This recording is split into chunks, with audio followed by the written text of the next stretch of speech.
자, 작은 사랑의 실천을 통해 함께 사는 세상을 만들어가자. 2020 신중년 사회공헌활동 지원사업이 되겠습니다.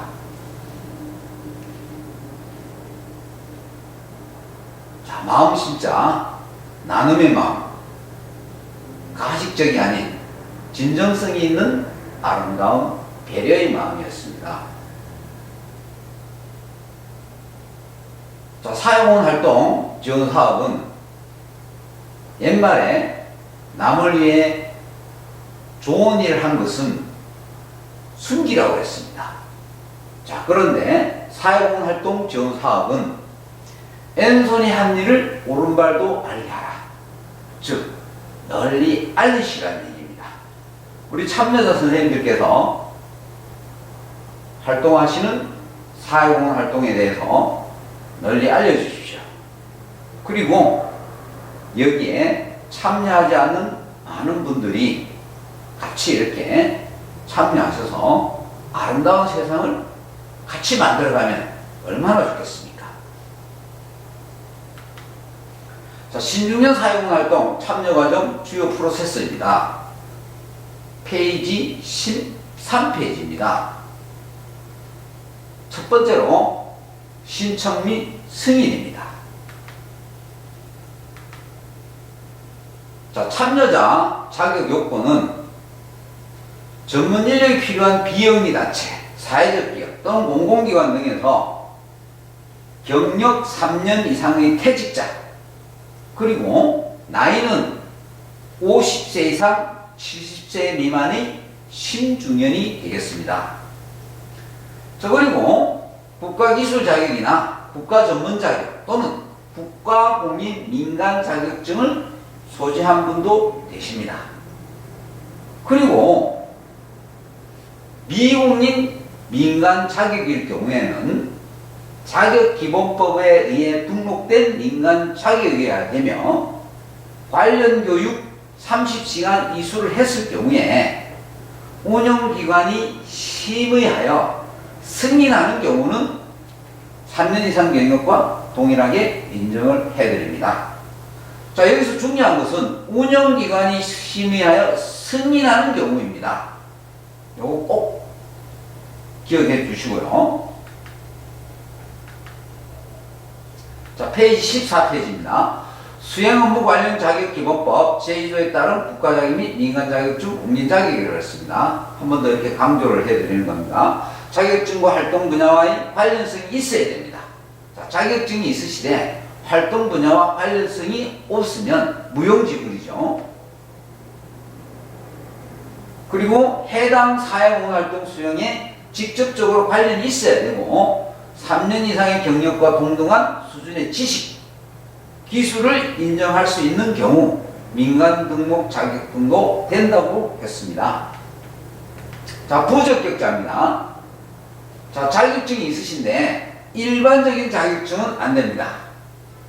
가장 쉬운 예가 운전면허증 안 됩니다. 자, 그리고 의료법 등 법령 위반 소지가 있는 자격, 심리상담 치료사, 웃음치료. 자, 우리 참여자 선생님들은 의사 선생님이 아니십니다. 자, 그래서 이런 치료사 안 됩니다. 그리고 사회공헌활동 사업 취지에 부합하다고 보기 어려운 자격, 풍수지향, 취미, 오락, 이거 안 됩니다. 그리고 다른 부처의 유사사업과 관련된 자격은 해당 자치단체가 다른 부처의 유사사업에 참여하고 있지 않는 등 불가피한 경우를 제하고는 인정하지 않는다라고 했습니다. 그 대표적인 게 요양보호사인데 이 내용이 잘 이해가 안 됩니다. 자, 그래서 이 내용이 뭔고하니 이겁니다.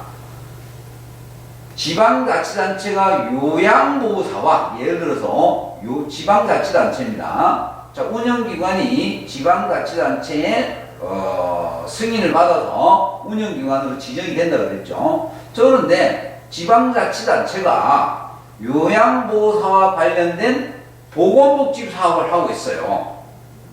보건복지 사업을 하고 있을 경우 요양보호사 자격증을 소지한 선생님은 참여가 불가하다는 얘기입니다. 자, 이해되셨죠?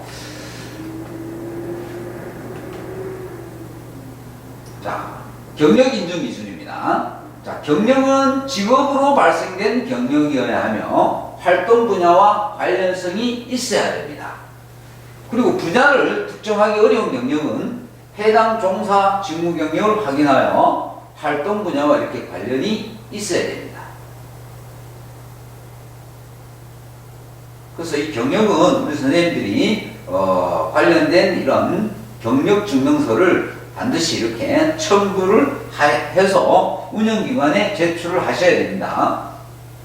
자, 부적격자입니다. 취미나 봉사활동 등으로 종사한 경력은 안 됩니다. 그리고 군 복무 등 의무기관에 종사한 경력도 안 됩니다.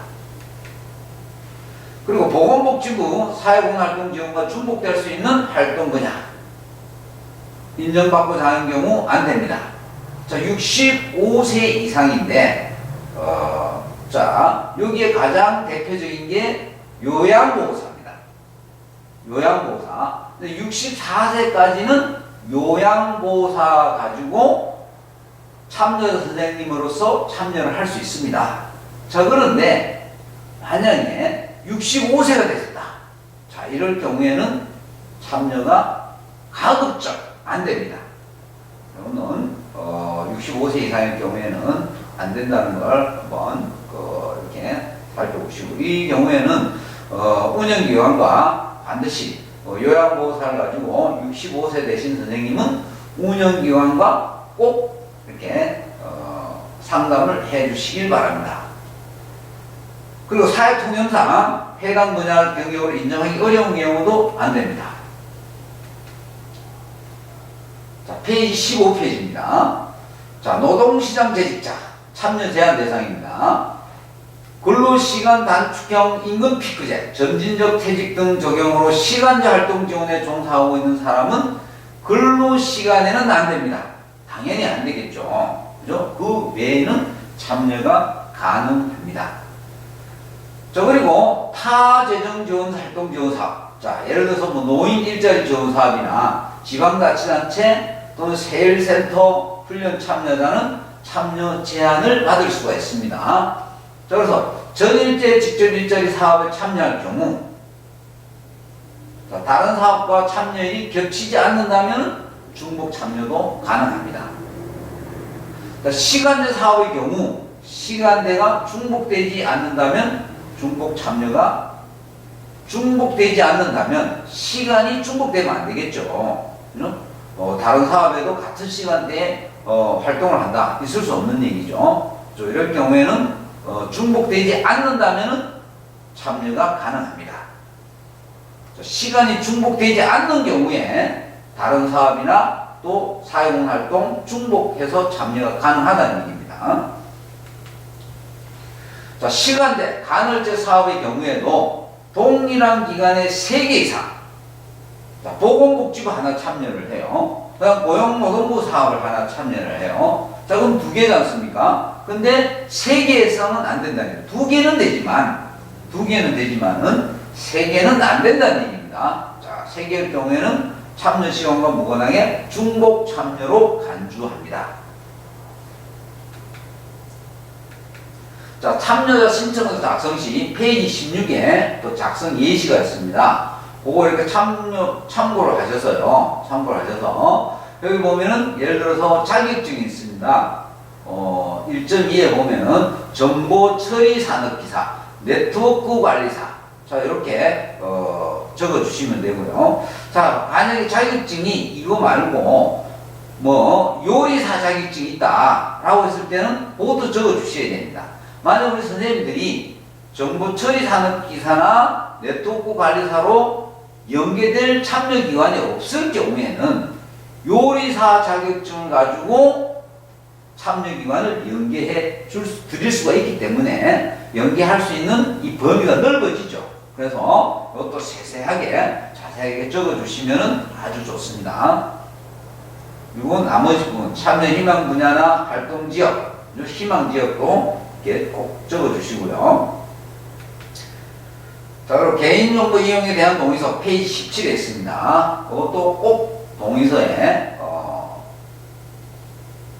세세하게 읽어보시고 반드시 반드시 동의를 해 주셔야 됩니다.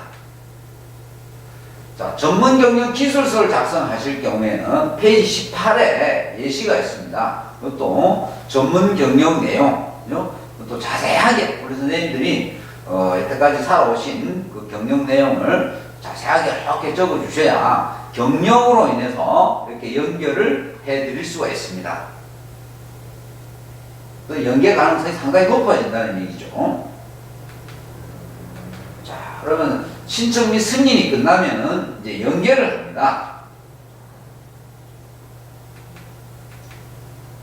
자, 운영기관은 참여자와 참여기관의 정보를 바탕으로, 자, 참여 선생님, 참여기관이 어떤 정보 바탕으로 가장 적합한 연계가 이루어지도록 조정을 하고요.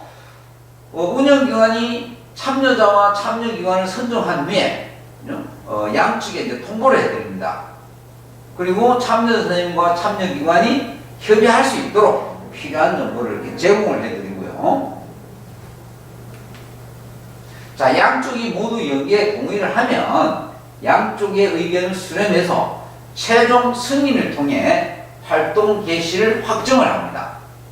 그리고 경우에 따라서 참여기관이 직접 선발을 할 수도 있습니다.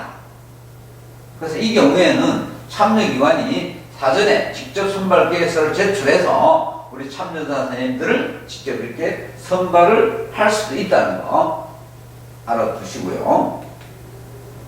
참여기관과 참여자가 활동 분야 및 활동 수준이 일치해야지만은 이렇게 연계를 할 수가 있는데, 다만 해당 활동 분야가 신청자가 없는 경우, 자, 불가피한 사유가 있는 경우에는 관련성이 높은 순으로 이렇게 연계를 해드린다는 거. 참여기관에서 이러이러한 선생님을 보내달라, 이렇게 연계를 시켜달라, 이렇게 했는데, 근데 거기에 연계될 만한 참여 선생님이 없어요. 자, 그럴 경우에는 어떻게 한다고요? 관련성이 높은 순으로 연계를 시켜드립니다. 자, 활동 내용이 취미나 단수 노무, 경영표 아니면 타부적 중복형 등의 경우에는 연계의 제한을 가지고 올 수가 있습니다. 그래서 부적절한 연계는 유형을 보면은 페이지 20페이지에 이렇게 나열이 되어 있습니다. 취미, 친목형 안 됩니다. 이거 한번 이렇게 읽어보시고요. 또 단수형, 뭐 환경민원화나 질서관리 이거 안 됩니다. 예전에 제가 이제 교육을 나갔을 때 어느 여자 선생님이 남편 되시는 분이 경찰관으로 이렇게 근무를 하셨는데 교통질서 요거 신청하시면 됩니까? 하고 저한테 물었는데, 자, 여기에 나와 있듯이 안 됩니다. 그리고 경력비화 활용력, 활동 분야 또는 수준이 일치하지 않아 활동의 전문 자격 또는 경력을 적절히 활용하지 못하는 경우, 그래서 교원 자격증 소지자가 교육과 관련이 없는 분야에 활동할 경우에는 연계가 어렵겠죠. 그죠? 자, 그리고 타부처 중복형, 65세 이상, 요양보호사 같은 경우에는 안 된다고 앞에서 설명을 드렸습니다. 자, 신중년 사회보건 활동을 하실 때 10개명이 있습니다. 요거 선생님들 반드시 마음속으로 이렇게 숙지를 하시고, 한번 살펴보겠습니다. 단기간의 활동으로 성공 모델을 만들 수 있다는 지나친 욕심은 피하자. 그리고 두 번째, 내가 모든 것을 다 해결해야 된다는 생각도 피하십시오. 우리 선생님들이 다 해결할 수 없습니다. 한계가 있습니다. 그래서 여럿이서 이렇게 도와가면서, 그죠? 할 수 있는 능력껏 이렇게 하셔야 된다는 거. 자, 세 번째, 자기가 할애할 수 있는 시간과 자원 분야에 대해 정확히 판단합니다.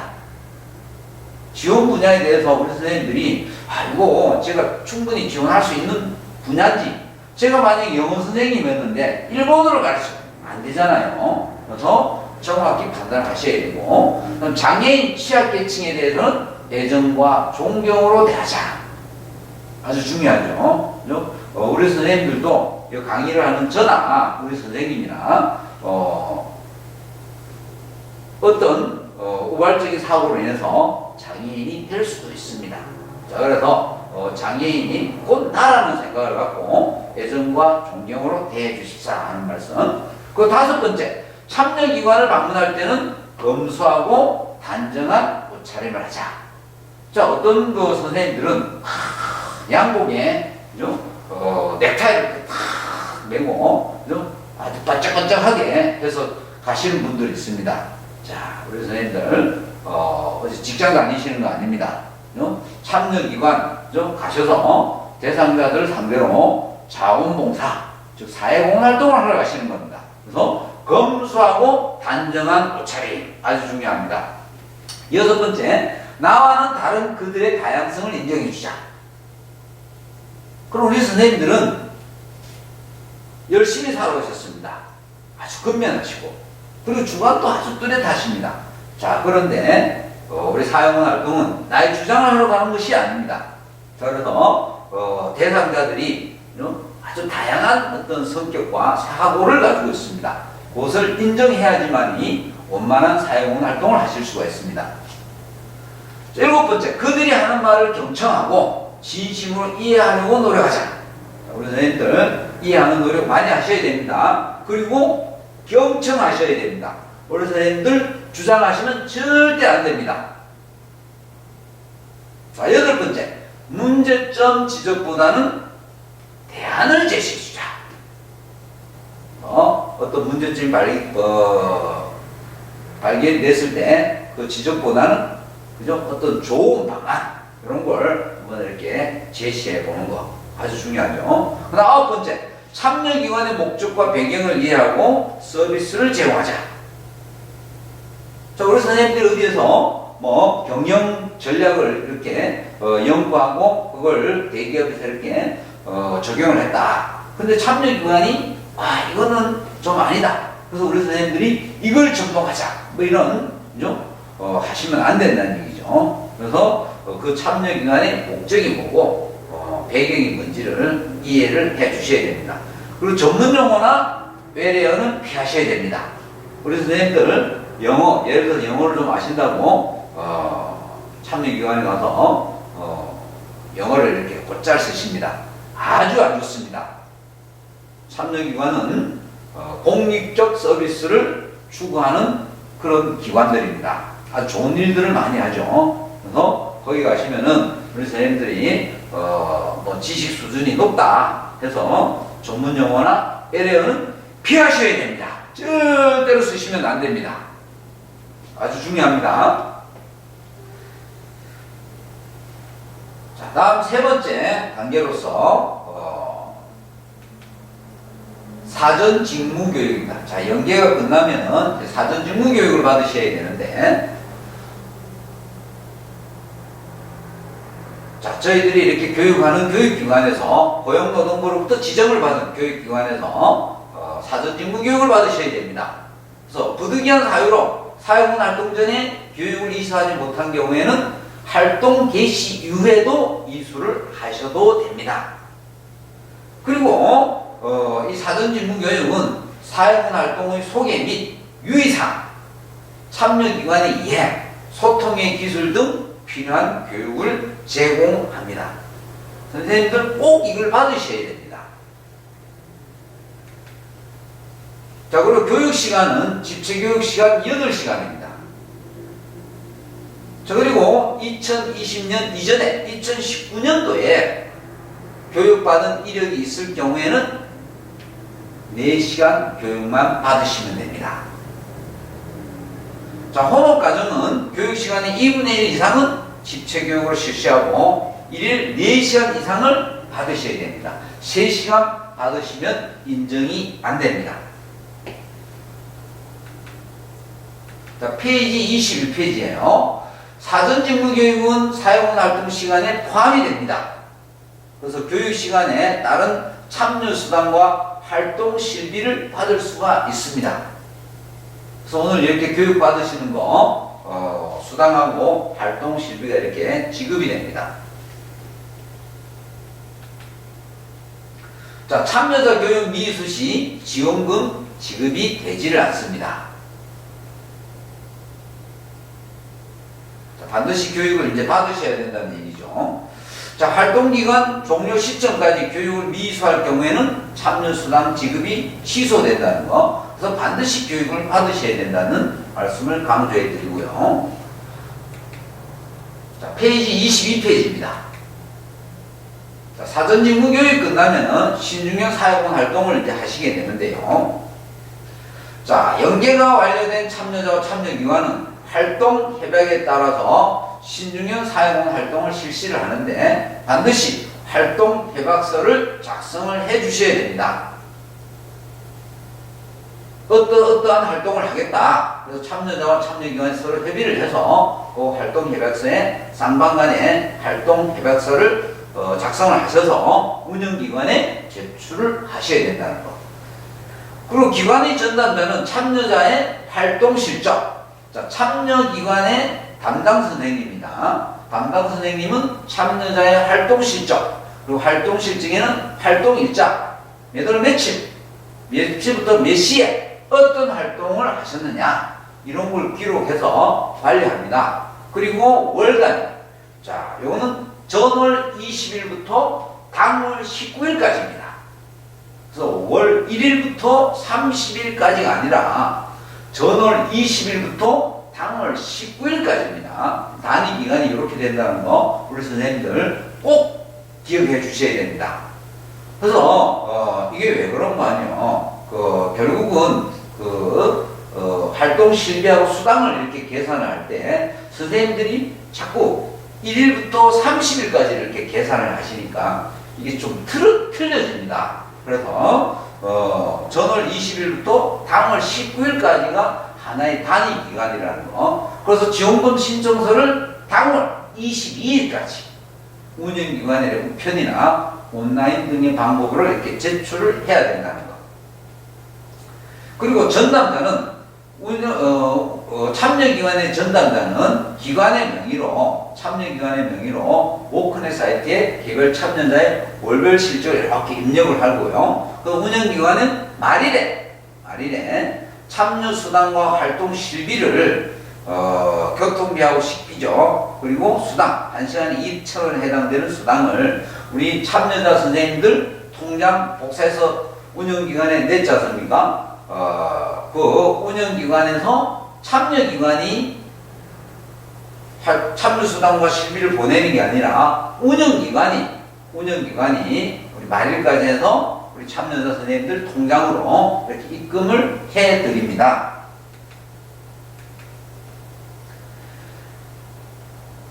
자, 그래서 실비를 한번 수당하고 한번 계산을 해볼까요? 자, 그래서 1일 4시간 이상 활동을 하셔야 식비가 나옵니다. 3시간일 경우에는 식비가 안 나옵니다. 그래서 4시간 이상 활동할 때 식비 6,000원, 교통비 3,000원 해가지고 요게 9,000원입니다. 9,000원. 그리고 4시간 미만일 때는 교통비만 지급이 된다는 거. 그러니까 선생님들 식비를 받기 위해서는 꼭 4시간을 활동을 하셔야 된다는 거. 그리고 1시간당 2,000원의 참여수당을 지원을 해드리는데요. 자, 요놈은 활동시간을 월별로 계산해서 합산을 합니다. 그래서 30분 이상일 경우에는 1시간을 이렇게 계산을 합니다. 한 달에 30분짜리가 합하니까 25분이 됐다. 그럼 요건 1시간이 안 되겠죠. 근데 합하니까 자녀시간 합하니까 35분이 되더라. 그럼 그 35분은 1시간을 포함을 해서 수당을 지급을 해드립니다. 그리고 참여자 1인당 기본 활동 시간은 월 120시간입니다. 기본 활동 시간 120시간, 페이지 22페이지에 명시가 되어 있죠. 그리고 연 480시간. 그리고 월 420시간이니까 곱하기 4니까 4개월간 이렇게 활동을 할 수가 있죠. 근데 월 120시간을 60시간 활동한다 이러면은 이게 8개월 이렇게 늘어날 수가 있죠. 그죠? 연 480시간이니까 계산해 보시면은, 그죠? 그래서 이게 60시간, 한 달에 120시간일 경우에는 4개월, 60시간 활동한다 이러면 8개월이 되겠죠. 자, 그리고 격일제, 시간 선택제 등을 적극 활용하여 운영할 수가 있습니다. 자, 그리고 지원금 배정에 따라 활동 시간이 제한될 수 있다는 거. 그래서 참여 신청자가 없거나 참여자의 연간 활동 시간 연장이 불가피한 경우, 자, 신청자가 너무 적어요. 그죠? 근데 예산을 다 소진해야 되니까, 자, 그럴 경우에는 한 참여자 선생님에게 시간이 더 할당이 될 수가 있습니다. 그리고 어느 활동하는 그 참여기관에 우리 선생님들이 활동 시간이 연장이 불가피하다라고 했을 경우에는 운영기관이 심의를 합니다.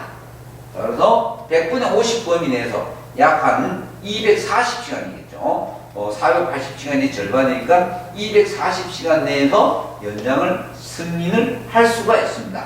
이거는 운영기관에서 심의를 거쳐야 됩니다. 그리고 참여자 선생님이 많을 경우에는 1인당 기본 활동 시간이 월 110시간, 연 480시간인데 이게 뭐 400시간을 이렇게 줄어들 수도 있습니다. 그래서 예산 범위 내에서 운영을 하기 때문에 이거는 우리 참여 선생님들이 꼭 이해를 해 주셔야 됩니다. 자, 만약 오늘 온라인 교육 4시간을 받으셨다. 그러면 한번 우리 선생님들이 받을 수 있는 그 금액을 계산을 해 보겠습니다. 활동 실비 10비 얼마입니까? 4시간 이상이니까 4시간이 포함이 되죠. 그럼 10비 6,000원 받습니다. 그리고 교통비 3,000원 받습니다. 그럼 얼마입니까? 9,000원입니다. 그리고 참여수당 4시간이죠. 그래서 1시간에 2,000원이니까 8,000원 되겠습니다. 그래서 총 합계는 활동 실비 9,000원과 그다음에 참여수당 8,000원 해서 총 얼마입니까? 17,000원을 받게 됩니다. 이해가 되시죠? 자, 16년 사용활동 시간 인정 기준입니다.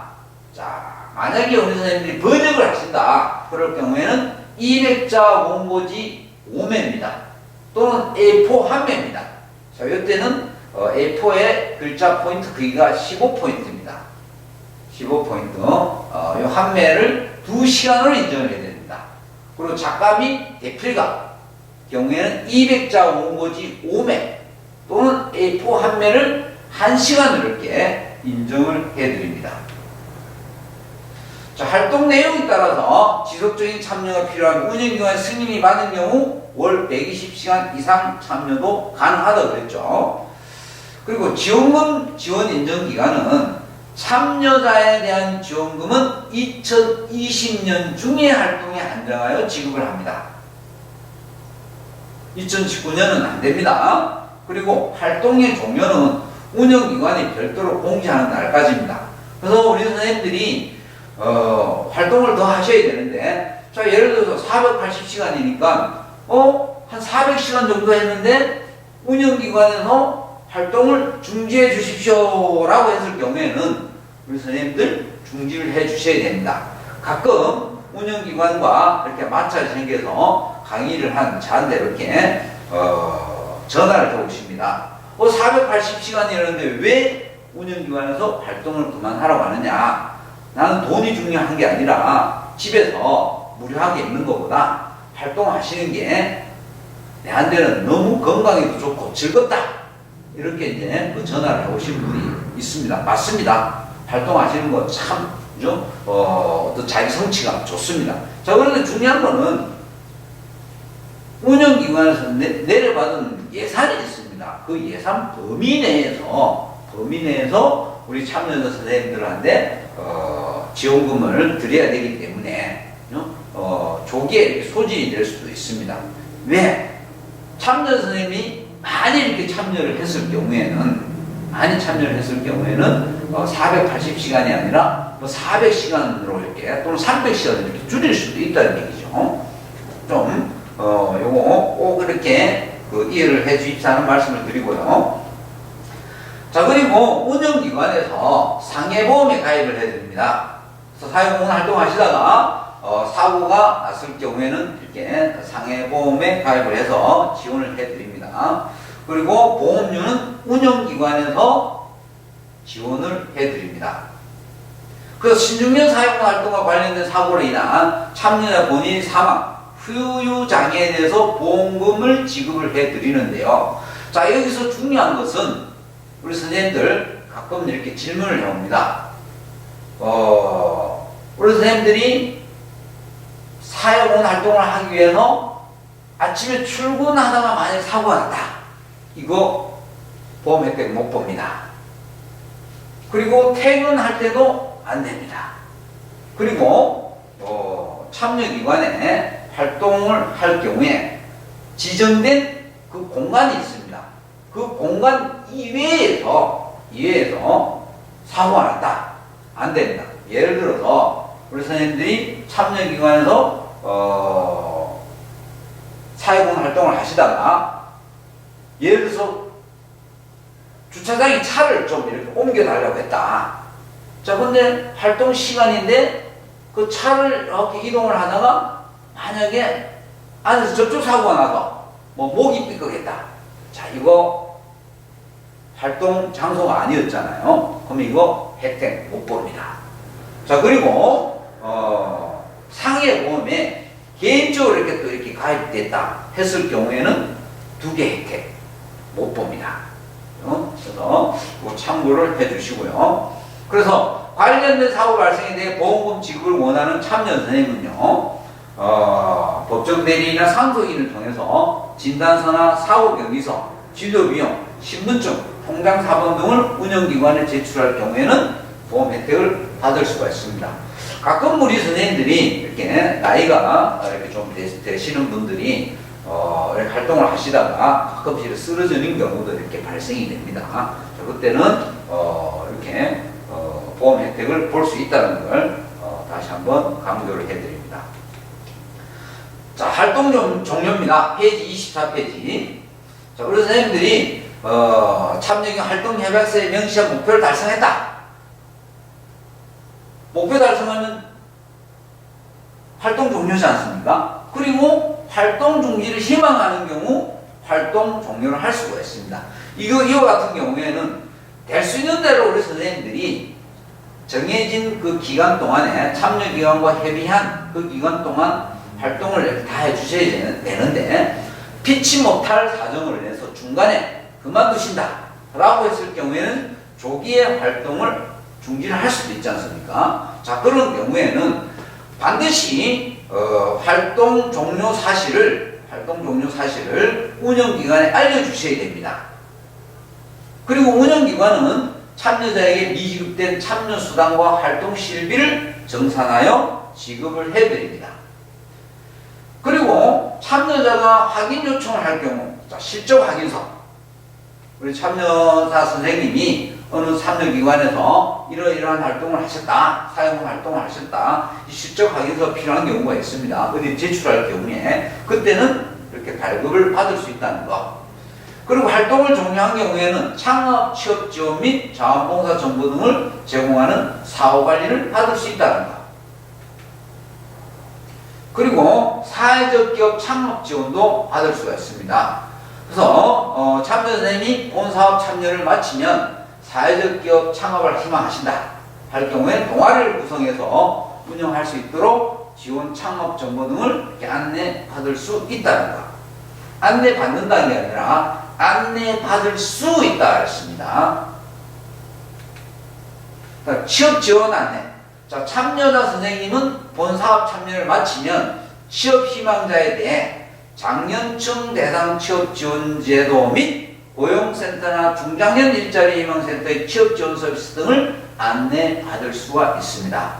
이거는 우리 그 4번째 강의를 할 때 자세하게 또 설명을 드리도록 하겠습니다. 그리고 무급자원봉사를 하시겠다. 자, 사회봉사활동 요거 마치시고 무급 활동을 지속하고자 하는 경우에는 행정자치부의 자원봉사센터 등을 통해서 자원봉사활동을 안내받을 수가 있습니다. 자, 실업급여 수급자 참여하시는 선생님들 계십니다. 자, 실업급여를 받으실 경우에는 이 사회봉사활동 지원사업은 어떤 그 전문성을 활용한 사회 참여이지 근로기준법에 따른 근로자가 아닙니다. 자, 그래서 고용보험 가입 가입 대상에서 제외됩니다. 그래서 취업에 해당되지를 않습니다. 자, 그래서 실업급여 받는 거 전혀 문제 안 됩니다. 당연히 이제 받을 수가 있고요. 자, 그리고 실업급여 받으시는 선생님은 실업급여를 받기 위해서 재취업을 위한 노력을 해야 되는데 참여기관에서 이 노력한 이 확인서를 받아간다. 이거 안 됩니다. 자, 그래서 실업급여를 받을 경우에는 실업급여 수급을 위해서는 별도의 재취업 노력을 해 주셔야 된다는 거. 자, 그래서 페이지 26에 신중형 사회공헌활동 지원사업 전반적인 추진 체계를 다시 한번 살펴보면요. 자, 운영기관이 사업 공고를 합니다. 자, 그러면 참여자 선생님이 신청서, 첨부 서류 제출하죠. 그리고 참여기관도 신청서, 첨부 서류를 제출합니다. 그럼 운영기관이 심의를 거쳐서 선정을 합니다. 자, 그래서 참여 선생님이 기술 자격이나 또는 전문성이죠. 또는 경력을 이렇게 심의를 해서 참여 승인이 났다. 그리고 참여기관의 승인도 운영기관에서 내려줍니다. 그리고 참여자 선생님과 참여기관에 대한 DB, 데이터베이스를 이렇게 구축합니다. 구축을 해서 우리 선생님들 참여자 선생님과 참여기관을 연계를 합니다. 연계를. 그래서 연계가 성공이 됐다. 이것도 성공이 됐다. 자, 그러면 우리 참여 선생님은 상해본 가입합니다. 그래서 우리 선생님들 주민 등록증이나 그런 거 이제 복사를 한번 해서 냈을 겁니다. 자, 그리고 26페이지 그대로 또 이어서 자, 그래서 연계가 이렇게 승인이 나면 우리 참여자 선생님한테 추가 서류 작성 보완, 추가 서류를 더 가져오라 또는 작성 보완을 이렇게 요구할 수도 있습니다. 참여기관도 마찬가지고요. 자, 그랬을 때 이 운영기관에서는 미흡한 서류를 보완을 해서 연계를 완료를 짓습니다. 지으면은 교육기관에서 이렇게 사전직무교육 이수 8시간이죠. 전년도에 교육받으신 분들은 4시간 이렇게 교육을 받고요. 그리고 신중년 사용원 활동을 진행을 합니다. 자, 그때 신중년 사용원 활동 진행을 하면서 월별 활동 내용 확인 및 서명을 받고 이때에 우리 선생님들이 활동을 잘 하시냐에 대해서 운영기관에서 만족도 조사를 또 이렇게 합니다. 그리고 활동 실비하고 참여 수당을 이렇게 선생님들한테 내려드립니다. 마찬가지로 참여기관에 대해서는 운영기관이 현장 지도 점검합니다. 그리고 참여활동 실적 및 지원금 신청서를 이렇게 참여기관이 제출하도록 현장 지도 점검을 하고 참여기관은 우리 참여자 선생님들이 활동 실적 보고 그다음 지원금 신청서 제출 이렇게 하면은 우리 운영기관에서 시를 이렇게 내려드리죠. 이렇게. 그리고 활동 종료를 합니다. 자, 활동 종료는 참여기관에서 활동 종료를 운영기관에 이렇게 알려주셔야 됩니다. 그리고 운영기관에서는 우리 참여 선생님이 사후관리를 하는데 뭐 자원봉사를 다 하시겠다 하면은 행정자치부에 자원봉사센터나 이렇게 연결을 시켜드리고요. 또는 구직이나 취직 등 이런 것도 또는 창업과 관련된 이런 정보들을 제공을 운영기관에서 해드립니다. 자, 참여자에게 필요한 팁이 있습니다. 페이지 27. 우리 선생님 한번 읽어보시고요. 그래서 신청서 작성이 자신의 경력과 자격증에 대한 내용을 구체적이고 자세하게 작성하면 연계가 될 가능성이 높습니다. 우리 선생님들이 활동하고자 하는 어떤 그런 기관과 연계될 가능성이 높다는 거. 그래서 자세하게 작성해 주셔야 된다는 거 다시 한번 강조를 드리고요. 활동 및 사전직무 교육, 신중년 사회공헌 활동을 이해를 하셔야 된다는 거. 그리고 마음가짐, 사회공헌 활동하는 어떤 마음의 자세. 우리 선생님들이 봉사활동 하러 가는 거잖아요. 그래서 모든 걸 내려놓는 마음의 자세. 우리 선생님들이 예전에 나는 어디에 부장이었어. 또는 예전에 나는 선생님이셨어. 나는 뭐 어디에 공지에 근무하셨다. 이거 다 필요 없습니다. 다 내려놓으시고 우리 선생님들 자아실현, 성취감 하기 위해서 가시는 겁니다. 그래서 참여자의 능력 범위에서 수행, 그죠? 감당하기 어려운 것은 비효율적입니다. 우리 선생님들이 능력 범위 밖이다 라고 했을 때는 과감하게 이건 나는 못합니다 라고 이렇게 하셔야지, 그죠? 그걸, 그죠? 나는 해보겠다 했을 경우에는 거기에 대한 스트레스, 그리고 그 활동에 대한 결과도 좋지는 않습니다. 꼭 이렇게 우리 선생님들이 능력이 어디까지인가 잘 이렇게 생각을 하셔가지고 활동을 수행해 주십사는 말씀을 드리고요. 활동 종류에 앞서 간단한 워크숍을 통해 활동 수기를 이렇게 남깁니다. 그래서 세월이 흘러서 먼 훗날에 우리 선생님들이 한 80 넘으셨을 때 이런 활동을 하면서 우리 참여기관에서 대상자들을 위해서 내가 이런 참 보람 있는 일들을 했네, 그죠? 이런 좋은 추억을 이렇게 가져갈 수가 있습니다. 활동 수기를 한번 적어 보시고요. 그리고 활동하시면서 개인적인 일 또는 참여기관의 비밀 지켜주셔야 됩니다. 아주 중요하죠. 그리고 참여기관과의 협약을 체결했지 않습니까? 협약서를 작성하셨습니다. 이것도 하나의 약속입니다. 어떤 법적 효력이 있는 것은 아닙니다. 그래서 우리 선생님들 책임감을 가지고 지키는 마음가짐 아주 중요합니다.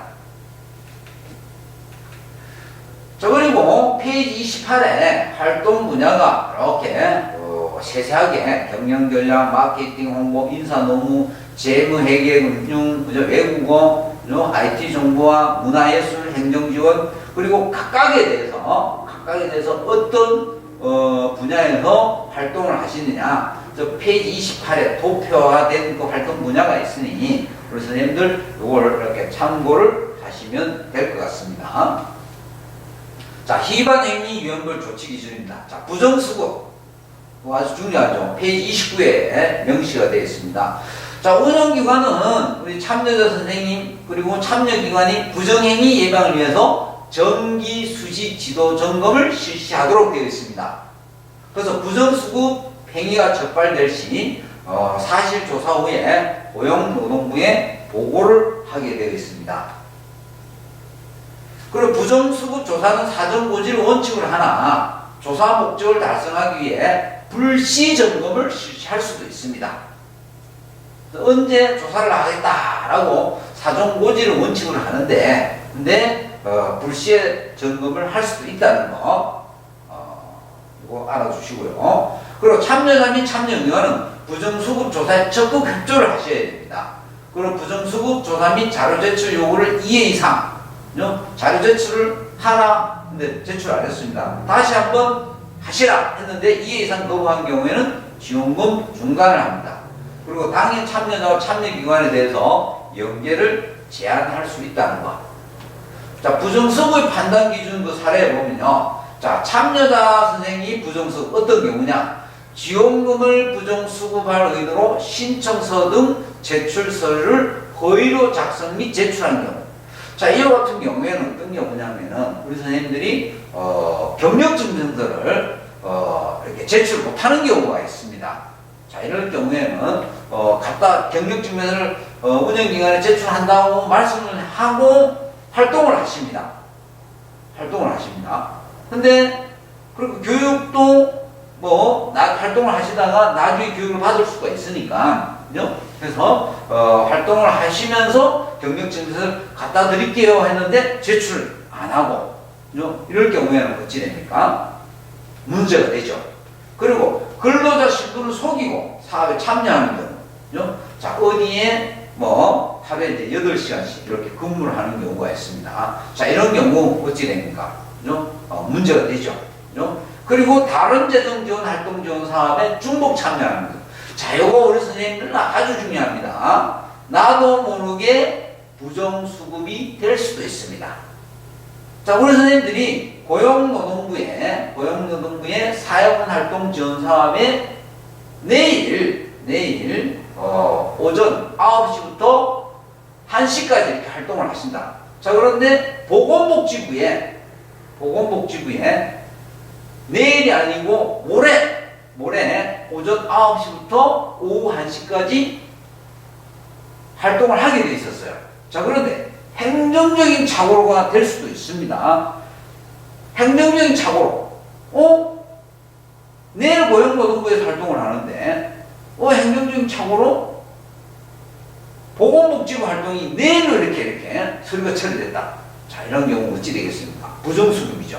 자, 그래서 이런 거 잘 챙기셔야 됩니다. 그리고 이거는 우리 선생님들이 의도되지 않은 경우에 이렇게 되는 경우도 있고, 또 의도된 경우도 있습니다.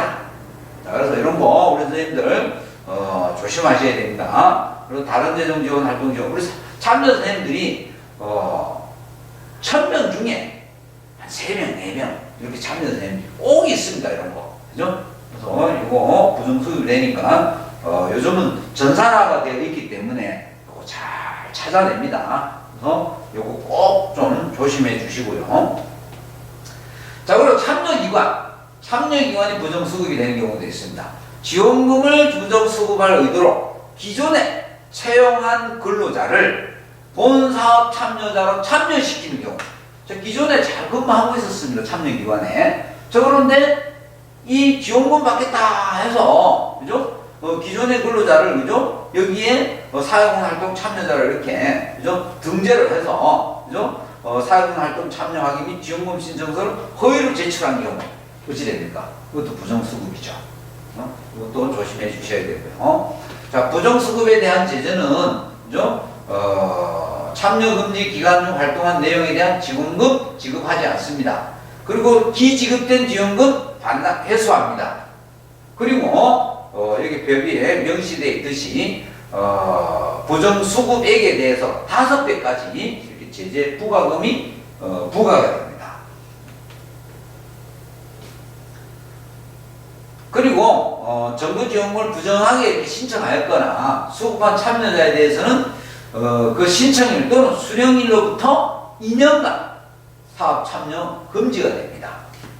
자, 2년이 경과하더라도 부정수급액을 반납하지 않는 경우는 반납을 완료할 때까지 참여가 금지된다는 거 꼭 명심해 주시고요. 그래서 고용노동부의 사업운영 지침 등을 위반하거나 허위 기타 부정한 방법으로 지원금을 지급받는 참여자는 당해 지원금을 반납할 의무가 있습니다. 그리고 활동 내역 허위 기재, 참여기관 활동을 했는데 내역을 허위 기재했다든가 부정수급에 가담한 경우 당해기관의 사업 참여를 2년간 제한을 합니다.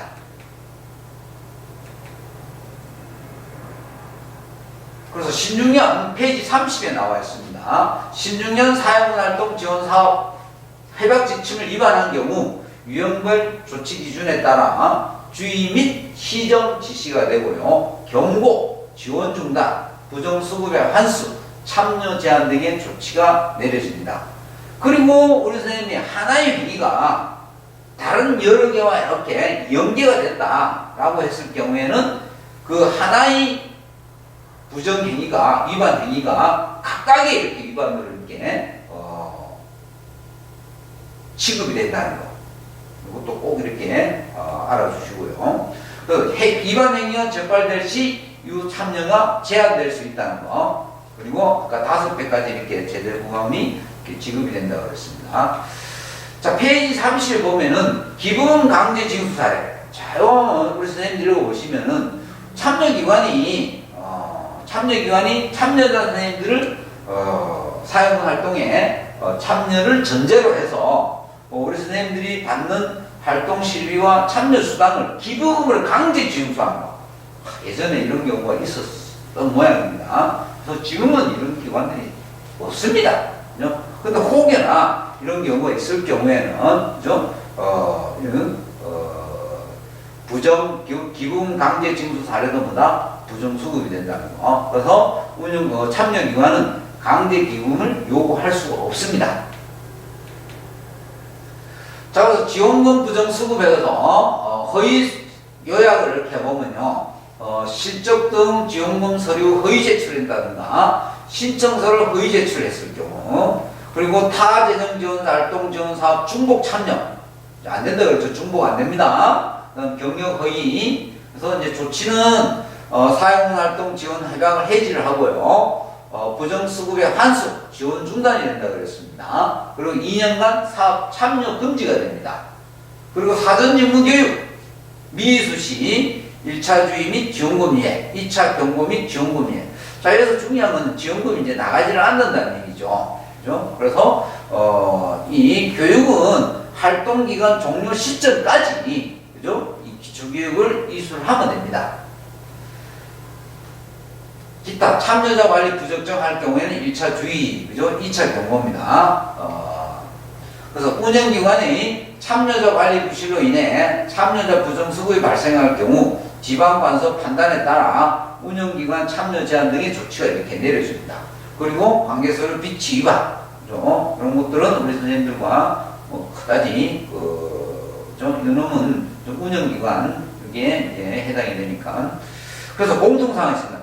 단순 착오에 따른 위반 등 경미한 위반 사항은 현장 지도, 그죠? 그리고 또 일을 하다 보면은 단순 착오 발생합니다. 저희는 현장 지도로서 이렇게 다음에 이렇게 착오 없이 잘해 주십시오. 현장 지도를 이렇게 또 마무리되기도 합니다. 하나의 행위가 수개의 위반 행위에 해당되면 각각 위반으로 본다는 거. 위반 행위로 인한 참여 제한 시 다음 연도 사업에 참여에 제한을 둔다는 거. 자, 타재정 지원 일자리 중복 참여에 따른 부정수급 사례. 그래서 여기 보면은 부산의 박모 씨는 타재정 지원 일자리 이 중복 참여가 제한다는 것을 인지하지 못한 채, 이게 이런 경우가 생깁니다. 인지하지 모르고 아동 안전 지킴이와 노인 일자리 지원 사업에 중복 참여하여 중복 활동비 전액을 환수한 사례가 있었다. 그죠? 그래서 같은 시간대에 안 된다고 했지 않습니까? 그리고 아동 안전 지킴이하고 노인 일자리 지원 사업 몇 개입니까? 세 가지잖아요. 고용노동부까지 하면 세 가지 안 된다고 해서 두 개는 가능하다 그랬지 않습니까? 그래서 세 개는 절대 안 된다는 거. 그래서 중복으로 밝혀진 경우에는, 그죠? 전액 환수 조치가 되고, 그래서 심한 경우는 2년간 사업 참여가 제한이 됩니다. 그리고 재정적인 일자 사업별로 참여 제한에 대한 요건이 다르므로 반드시 개별 확인을 해야 되고요. 그래서 간혹 이제 재택근무하는 경우도 있습니다. 우리 선생님들 요거 조심하셔야 됩니다. 9시부터 예를 들어서 1시까지 재택근무를 하게 되어 있는 그 날짜, 그 시간대에. 근데 이 시간에 예를 들어 주민센터에 무슨 교육을 받으러 갔다. 깜빡 잊고 교육을 필요해야 되기 때문에 그걸 받으러 갔다. 이거 전산에 뜨면 어찌 됩니까? 사회복지활동 재택근무 시간인데 주민센터에 가서 교육을 받았다. 이거 큰일 나죠. 그죠? 그래서 우리 선생님들 시간관리에 세심한 주의가 필요합니다. 자, 신중년 사회복지활동 참여자 우수 사례. 우리 32페이지에서 34페이지에 이렇게 나열이 되어 있습니다. 그래서 참여자 김모 씨는 아나운서 15년의 경력을 살려 지역 방송에서 방송 진행, 대본 작성, 음악 선곡, 게스트 섭외 등의 활동을 하고 있다. 만 54세 되신 선생님입니다. 그리고 이 모모씨 선생님이 62세인데 교육 강사 10년 경력을 활용해서 비영리기관에서 아이들에게 동화구연, 예절교육 활동을 하고 있습니다. 참 보람있는 일을 하시죠. 자, 그리고 만 56세 되신 선생님, 은퇴 전 상담교사 경력을 활용을 해서 지역 아동센터에서 아이들 대상으로 상담 멘토링과 학습 지도 활동을 하고 있다. 요 내용들을 정확히 길게 되어 있는데 우리 선생님들 참여기관에서 활동을 하시기 전에 이 각각의 내용에 대해서 이렇게 쭉 한번 읽어보십시오. 그러면 활동하시는데 많은 도움이 되실 것입니다. 자, 감사합니다. 긴 시간 동안 수고하셨습니다. 두 번째 강의를 마치도록 하겠습니다.